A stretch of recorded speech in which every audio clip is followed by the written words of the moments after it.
Hey everyone, welcome back to another episode of Teach a Dude, where you are going to get some real analysis, real insight from an actual Massachusetts teacher, so you know that your insights coming to you right from the front lines, right from someone working with students. And today I got a really interesting video all about the engagement paradox, what I call this paradox between this idea that students are feeling completely disengaged from learning, feeling like there's nothing really in it from them, and not really feeling like they want to really give it their all. While on the other hand, teachers are, I feel like, kind of getting sick of all of the effort they're putting in to making these supposedly engaging lessons without really getting anything from the students in return. So that's what I'm going to be going over, this kind of engagement paradox, which I feel is kind of almost getting into a downward spiral that is something we really want to think about. All right, so let's jump into it.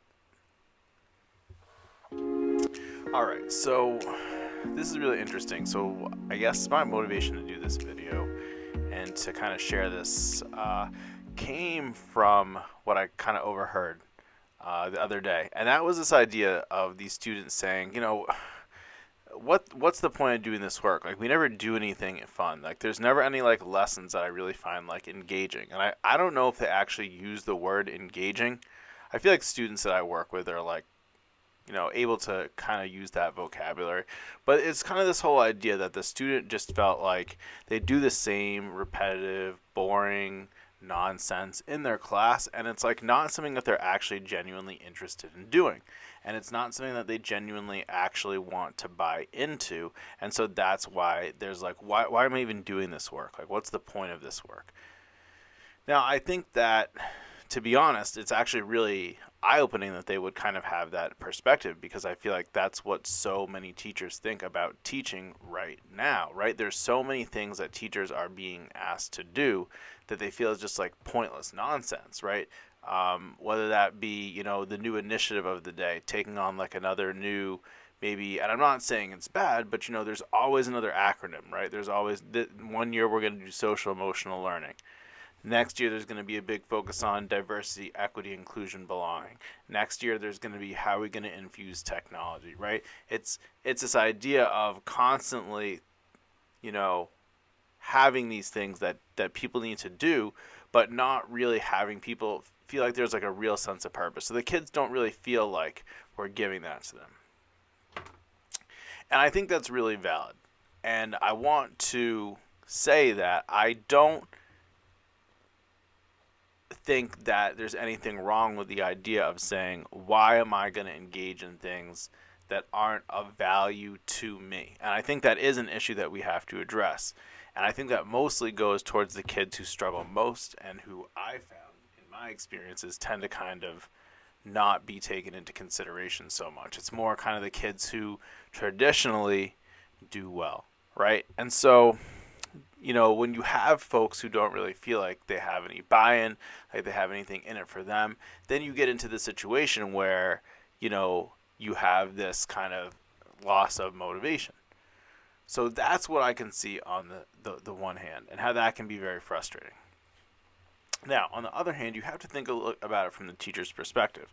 I don't think that teachers genuinely, or most teachers that is, genuinely go into a classroom environment saying, hey, I'm going to make this lesson miserable. I'm going to make this lesson boring. I'm going to make the kids hate this lesson. I think the teachers want to make the content engaging. They want to make the content something that the kids are going to say, wow, and really like dive into. But the problem is, I feel that many teachers, including myself, have spent so much time in their career cultivating these lessons, creating opportunities for students to dive in, to, maybe explore, to take chances. And what do you get in return? You get a bunch of kids who are looking at their phones, and then it's like, okay, well, like, how much of my life am I going to keep pouring into doing this, right? Let's do some simple math, right? If a teacher spends 1 hour a day planning this supposedly engaging lesson that the kids want, right? And let's say you're going to have days with tests, quizzes coming up the next day. You're not going to be able to make those. So let's say you have a 180-day school year. say you have 100 engaging lessons a year, supposedly engaging. And you're going to spend an hour planning each one. Well, that's 100 hours a year, right? That's 2 additional unpaid work weeks. Now think about that. While people are saying about all this vacation time that teachers are getting, oh, you get the summers off, oh, you get all these breaks. Well, look, there's 2 unpaid hours just creating the so-called supposedly engaging lessons that you want me to create. And what do we get for that, right? That's an hour that most people go home, spend with their family, spend with their children, spend on a hobby, spend doing something to relax themselves, right? No one in most careers goes home to spend an hour of additional time working, to be not paid for that work. All right, so why is someone going to do that? To not ever feel like anyone really gives a darn about what they're bringing to the table, right? Anyone in that situation, why? So the issue is that the culture has become one, unfortunately, that has become less and less supportive of the teachers, right? You would think that if a teacher says, hey, I'm trying to make all these engaging lessons, look at these beautiful engaging lessons, I'm not getting anything out of the kids. And you can demonstrate, right? Teachers can very easily make their resources available, right? It's 2023. Folks use Google. Folks use all kinds of electronic databases and systems that they can post stuff on. All right, so it's out there.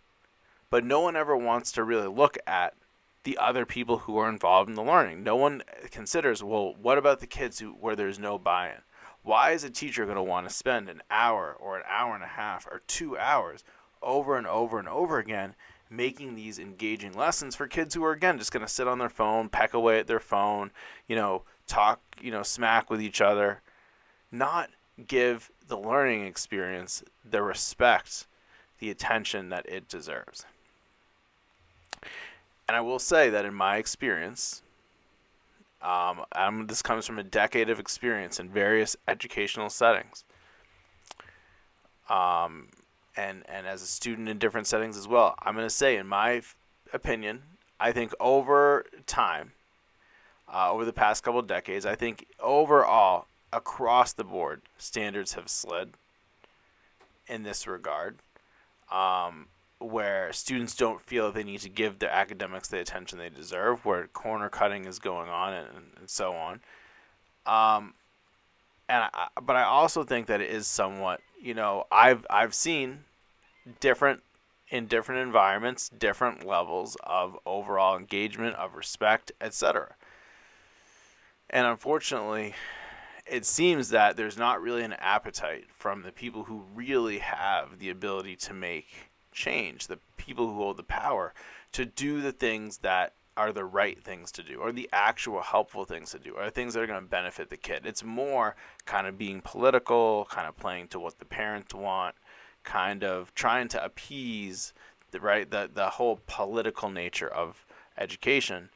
And it doesn't really matter if we're taking a jab at the teachers who don't want to teach, they don't want to go into the building during COVID, for example. So that's where we're coming from on the teacher's end, right? We create these supposedly engaging lessons. We cultivate these materials. We tap into this curriculum that many times teachers don't have control over. I don't think people consider that a lot of times teachers are told, you have to teach this exact curriculum. And, there's no guarantee that the teacher went to a school where that was a curriculum that they might have learned how to teach on. There's many different teaching curriculums, whether that be, and it doesn't even matter what content we're talking about. So this is the thing. This is the whole paradox. On one hand, you have students who feel that education is not for them. This system of education, of learning, is not for them. And I do not necessarily disagree with the fact that education overall, from where I've worked, feels very college-centric to many students who might be able to do very well for themselves independently without going to college, and which I think is completely fine. I've also seen, situations where, the students just don't feel like the environment of school is an environment where they can be effective. And I understand that. Okay, that environment is not, unfortunately, for everyone. It's not a fixed mindset kind of thing. We're different, And that's, I think, what makes us cool and unique and special as human beings. But on the other hand, where do we draw the line?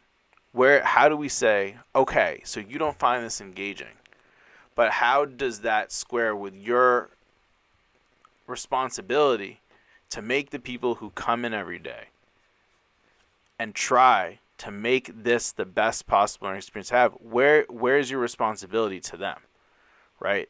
Because look, whether or not you're going to go to college or not, you're going to have people who are going to come in every day just like that teacher. They're going to have a vision. They're going to have a direction they want to go in, and you need to be respectful of that. And you're not going to be successful, and you're not going to be able to set your own goals and take things in your own direction until you can show that you can really be able to take that direction from others. So this is the paradox again. Students who don't think the tasks are engaging, and teachers who don't feel that it's worth, personally, to make these engaging tasks. And I think, in general, there needs to be a bigger focus on making teachers feel supported, shifting the environment of learning to make students have a greater level of responsibility and actually hold them to higher expectations and not allow them to engage in behaviors that make teachers not want to make these engaging activities. And I really think, again, students in general want to be successful, want to find success, want to be held to high expectations, but just as we would, they're not going to ask for them. They need us to love them enough to hold them to those expectations. Well, thank you very much for watching. This has been another episode of Teach MA Dude. If you like this video, please feel free to like and subscribe, and I will see you next time.